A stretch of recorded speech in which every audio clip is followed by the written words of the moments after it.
जय हिंद दोस्तों, मैं मोहम्मद मतीन मॉडर्न क्लासेस के यूट्यूब चैनल पर आपका स्वागत है। दोस्तों आज हम जो चैप्टर लेके आए वो है संविधान का 8वां पार्ट है। दोस्तों आइए बात करते हैं पहले पार्ट की। दोस्तों ये वन लाइनर प्रश्न है, आप ध्यान से देखिएगा, इसमें बहुत महत्वपूर्ण है, जो कि SSC bank, railway, NTPC, group D और समीक्षा अधिकारी में ऐसे एग्जामों में बहुत बार ये प्रश्न पूछे गए हैं। तो पहला पॉइंट है, 42वें संवैधानिक संशोधन अधिनियम द्वारा प्रस्तावना में किन शब्दों को जोड़ा गया है। तो दोस्तों 42वां संविधान संशोधन कब हुआ था? 1976 में, ठीक है। और उसमें मौलिक कर्तव्य जोड़े गए थे, जिसके अंतर्गत धर्मनिरपेक्षता, समाजवाद और अखंडता शब्द को जोड़ा गया था। दूसरा प्रश्न है, किस राज्य की विधान परिषद की सदस्य संख्या सबसे अधिक है? तो दोस्तों एक बात याद रखिएगा, चाहे विधान परिषद हो, लोकसभा हो, राज्यसभा हो या विधानसभा हो, सबकी सीटें यानी सबकी सदस्य संख्या उत्तर प्रदेश में सबसे अधिक है, ठीक है। तीसरा है, भारत में किस प्रकार की शासन व्यवस्था अपनाई गई है? ब्रिटिश संसदात्मक प्रणाली। तो अगर बात करता है कभी संसदीय व्यवस्था कहाँ से लिया गया है, तो कहाँ से लिया गया है? ब्रिटिश से, यानी ब्रिटेन से। चौथा है, भारत की संसदीय प्रणाली पर किस देश के संविधान का स्पष्ट प्रभाव है? तो कहाँ का प्रभाव है दोस्तों? ब्रिटेन का, यानी इंग्लैंड का। पांचवा है, राज्य के नीति निर्देशक सिद्धांतों की प्रेरणा किस देश के संविधान से मिली है?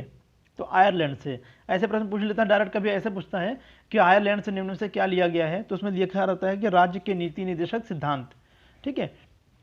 छठा प्रश्न है, भारतीय संविधान की संशोधन प्रक्रिया किस देश के संविधान से प्रभावित है? तो जो संविधान संशोधन की प्रक्रिया लिया गया वो है दक्षिण अफ्रीका से। और अनुच्छेद की बात करें तो अनुच्छेद 368 में संविधान संशोधन का उल्लेख किया गया है।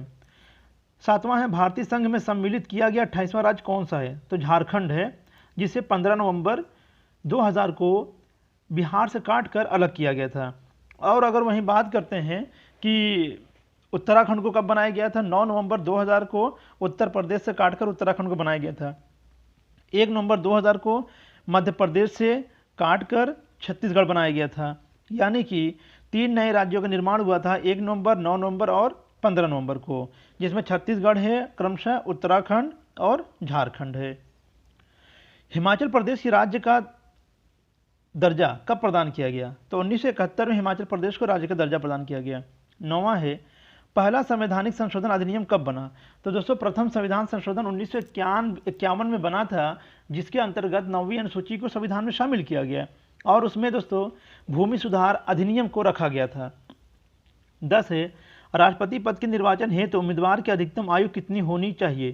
तो कोई सीमा नहीं है दोस्तों, मिनिमम आयु का उल्लेख है कि कम से कम 35 वर्ष की आयु पूरी कर चुका हो, भारत का नागरिक हो, पागल या दिवालिया ना हो, इस तरीके से वो कहा गया है। लेकिन उम्र के बारे में ये नहीं कहा गया कि कितनी उम्र तक हो, चाहे वो 100 साल का हो, 95 साल का हो, 80 साल का हो, कोई भी बन सकता है। 11 है, भारत का संविधान कब अंगीकार किया गया था? तो 26 नवंबर 1949 को। दोस्तों हमारा संविधान 9 दिसंबर 1946 से बनना शुरू हुआ था, जिसमें 2 वर्ष 11 माह 18 दिन लगे थे और 26 नवंबर 1949 को बनकर तैयार हो गया था। लेकिन भारत में पूर्ण तरीके से लागू करने का श्रेय मिलता है 26 जनवरी को, यानी 26 जनवरी 1950 को संविधान पूरी तरीके से बनकर, मतलब संविधान पूरी तरीके से लागू कर दिया गया था संपूर्ण देश में। 12 है, किस वर्ष गांधी जयंती के दिन केंद्रीय प्रशासनिक अधिकरण की स्थापना की गई थी? 1950 में 2 अक्टूबर 1950 को केंद्रीय प्रशासनिक अधिकरण की स्थापना की गई थी। 13 है, विधान परिषद को समाप्त करने वाला आखिरी राज्य कौन है? तमिलनाडु है। 14 है, लोकसभा की सचिवालय किसकी देखरेख में कार्य करता है? तो लोकसभा का जो सचिवालय होता है वो संसदीय मामले के मंत्री के देखरेख में कार्य करता है। 15 है, विधान परिषद का सदस्य होने के लिए कम से कम कितनी आयु होनी चाहिए? 30 वर्ष। तो विधान परिषद के लिए कितना है? 30 वर्ष। वहीं राज्यसभा के जो सदस्य होते हैं उनके लिए, और क्या बोलते हैं, विधानसभा के लिए 25 वर्ष। और अगर लोकसभा की बात करें तो लोकसभा के लिए कितना होता है दोस्तों? 25 वर्ष होता है, ठीक है। अब देखते हैं 16वां, राज्यपाल सोने के पिंजरे के निवास करने वाली चिड़िया के बराबर है, यह किसका कथन है? तो दोस्तों सरोजिनी नायडू ने कहा था कि राज्यपाल सोने के पिंजरे में निवास करने वाली चिड़िया के समतुल्य है, यानी उसके बराबर है। 17 है, देश में किस राज्य में सर्वप्रथम गैर कांग्रेसी सरकार गठित हुई थी? तो 1957 में केरल में पहली बार ऐसा हुआ था कि गैर कांग्रेसी सरकार का गठन हुआ था। 18 है, किस राज्य की विधान परिषद की सदस्य संख्या सर्वाधिक है? उत्तर प्रदेश। 18 है, प्रत्येक राज्य में अनुसूचित जाति और जनजातियों की सूची कौन तैयार करता है? प्रत्येक राज्य के राज्यपाल के परामर्श से राष्ट्रपति तैयार करता है। दोस्तों यहाँ एक बात याद रखिएगा, राष्ट्रपति कैसे तैयार करता है? प्रत्येक राज्यों के राज्यपाल से परामर्श करने के बाद तब जाके वो अनुसूचित जाति और जनजातियों की सूची तैयार करता है। 19 से भारतीय संविधान में 3 अनुसूचियों की व्यवस्था कहाँ से ली गई है? भारत शासन अधिनियम 1935 से। 20 है किस वर्ष के सिक्किम को राज्य का दर्जा दिया गया था? 1975 को। और वही मणिपुर की बात कर लें तो मणिपुर को 7 अप्रैल 1972 को। अब बात करते हैं जनता पार्टी के शासन के दौरान भारत के राष्ट्रपति कौन थे? तो जनता पार्टी शासन के दौरान भारत के राष्ट्रपति थे नीलम संजीव रेड्डी थे। 22 है कोई विधेयक धन विधेयक है या नहीं, इसका निर्णय कौन करता है? इसका निर्णय करता है लोकसभा का अध्यक्ष। दल बदल से संबंधित किसी प्रश्न या विवाद पर अंतिम निर्णय किसका होता है? सदन के अध्यक्ष का। हाँ दोस्तों ध्यान दीजिएगा, जो दल बदल संबंधित कोई भी मामला होता है तो उसका निर्णय कौन लेता है? जो सदन का अध्यक्ष होता है वो लेता है। और ये दल बदल अधिनियम कब लागू किया गया था दोस्तों? 52वें संविधान संशोधन 1985 में इस अधिनियम को पारित किया गया, जिसके तहत 10वें अनुसूची को संविधान में शामिल किया गया था और उसके बाद इसी में दल बदल अधिनियम को रखा गया है। 24 है 1922 में किस व्यक्ति ने मांग की थी कि भारत की जनता स्वयं अपने भविष्य का निर्धारण करेगी? तो महात्मा गांधी ने कहा था कि भारत की जनता स्वयं अपने भविष्य का निर्धारण करेगी। 25 से संसद पर होने वाले खर्चों पर किसका नियंत्रण रहता है? तो दोस्तों जो भी संसद पर खर्च होता है उसका नियंत्रण करता होता है नियंत्रक एवं महालेखा परीक्षक, जिसकी नियुक्ति राष्ट्रपति के द्वारा किया जाता है। 26 है राज्यसभा की पहली महिला महासचिव कौन थी? वी.एस. रमा देवी, ये राज्यसभा की पहली महिला महासचिव थी। 27 है संसद का कोई सदस्य अपने अध्यक्ष की पूर्वानुमति लिए बिना कितने दिनों तक सदन में अनुपस्थित रहे तो उसका स्थान रिक्त घोषित कर दिया जाता है? 60 दिन तक। 28 है पौंडीचेरी को किस वर्ष भारतीय संघ में सम्मिलित किया गया? 1962 में। 29 है भारत का संविधान भारत को किस प्रकार वर्णित करता है? राज्यों का संघ। अनुच्छेद 1 में अनुसूची 1 में कहा गया है कि भारत अर्थात इंडिया यानी राज्यों का संघ है।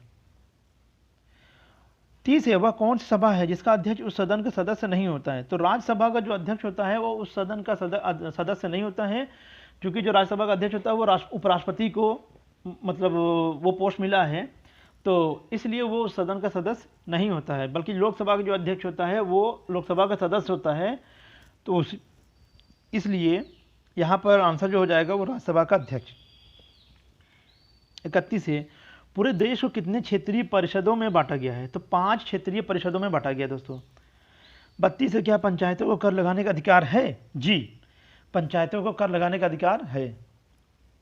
33 है जवाहरलाल नेहरू के निधन के पश्चात किसने प्रधानमंत्री पद शपथ ग्रहण किया था? दोस्तों पंडित जवाहरलाल नेहरू की मृत्यु हुई थी 1964 में और गुलजारी लाल नंदा को कार्यवाहक प्रधानमंत्री के रूप में बनाया गया था। उसके बाद फिर लाल बहादुर शास्त्री जी को दूसरा प्रधानमंत्री बनाया गया था 1964 में ही, और वो भी ज़्यादा दिन नहीं 2 साल तक कुछ कार्य किए थे, उसके बाद उनका भी देहांत हो गया था ताशकंद में। 34 है राजस्थान में पंचायती राज व्यवस्था की शुरुआत किस जिले से हुई थी? तो दोस्तों ये पंचायती राज व्यवस्था शुरू हुई थी 2 अक्टूबर 1959 से। कहाँ पर? नागौर में, राजस्थान के नागौर जिले से स्टार्ट हुआ था, शुरुआत हुई थी। किसकी सिफारिश पर संविधान सभा का गठन किया गया था? तो संविधान सभा का जो गठन हुआ था कैबिनेट मिशन योजना के सिफारिश पर किया गया था। 36 से संविधान सभा में विभिन्न प्रांतों के लिए 296 सदस्यों का निर्वाचन होना था। इनमें से कांग्रेस के कितने प्रतिनिधि निर्वाचित होकर आए थे? तो 208 प्रतिनिधि जो कांग्रेसी प्रतिनिधि थे कितने आए थे? 208। 37 है मुस्लिम लीग ने संविधान सभा का बहिष्कार किस कारण से किया?